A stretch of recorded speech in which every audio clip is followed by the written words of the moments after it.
Nos ados ont vu tous les Miyazaki. Ils rêvent qu'on les emmène au Japon. Alors je vous donne rendez-vous au musée Ghibli à Tokyo, où vous serez transportés dans l'imaginaire du studio. Incroyable. Mon mari, lui, rêve de s'immerger à fond dans la culture nippone. Après un cours de dessin manga avec un artiste, je vous propose d'assister à une cérémonie du thé. Waouh. Et pour une expérience unique jusqu'au soleil levant, je vous ai réservé une nuit dans un joli ryokan avec un dîner traditionnel.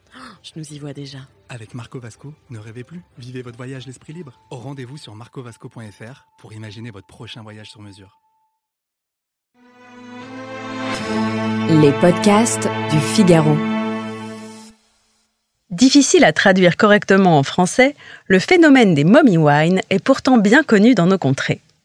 Très présente dans les séries américaines, ces mères portées sur la bouteille forment sur Instagram une communauté de plusieurs millions de femmes ayant choisi d'assumer de s'envoyer un verre de chardonnay à l'heure du goûter.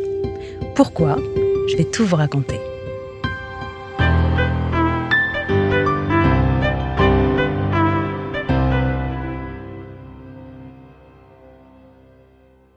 Suite à la publication de mon livre sur la beauté de l'ivresse, j'ai reçu un grand nombre de messages de la part de femmes me remerciant de les avoir déculpabilisées de boire un verre de vin. Mais pas n'importe lequel. Celui qu'elles s'autorisaient jusque-là en cachette, dans la cuisine, en préparant le pain chocolat de leur chérubin, fraîchement rentré de l'école. Encore tabou en France, la tactique est très connue outre-Atlantique et rassemble sur Instagram des hordes de mères de tous horizons au sein d'une communauté unique, les mommy wine.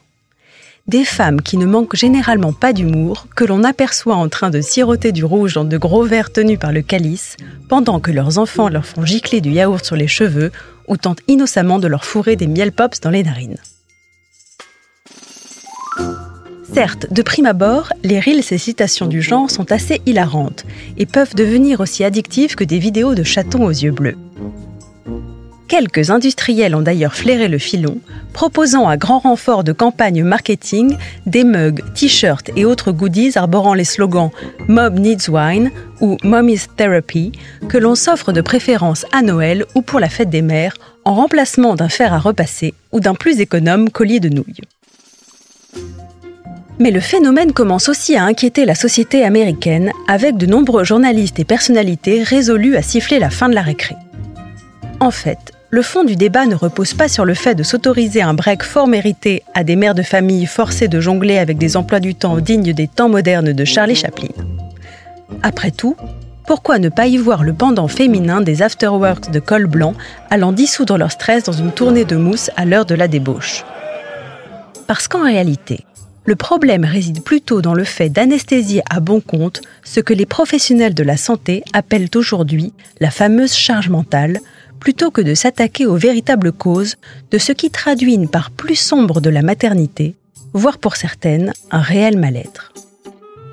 Pire, la tendance des mommy wine sous-entend que l'ivresse, et donc la consommation d'alcool à toute heure de la journée, est une sorte de béquille en vente libre, censée soulager du poids de la parentalité, avec le risque de faire passer le message à des bambins susceptibles de reproduire le même comportement à l'âge des premières poussées d'acné.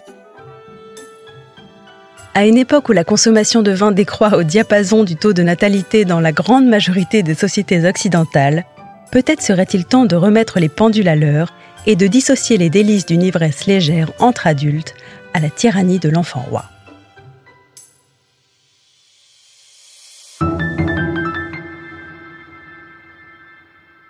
Merci d'avoir écouté ce podcast. Je suis Alicia Doré, journaliste vin. Vous pouvez retrouver Parlons Vin sur Figaro Radio, le site du Figaro et toutes les plateformes d'écoute. Si vous avez aimé cet épisode, n'hésitez pas à vous abonner et à laisser votre avis. À bientôt!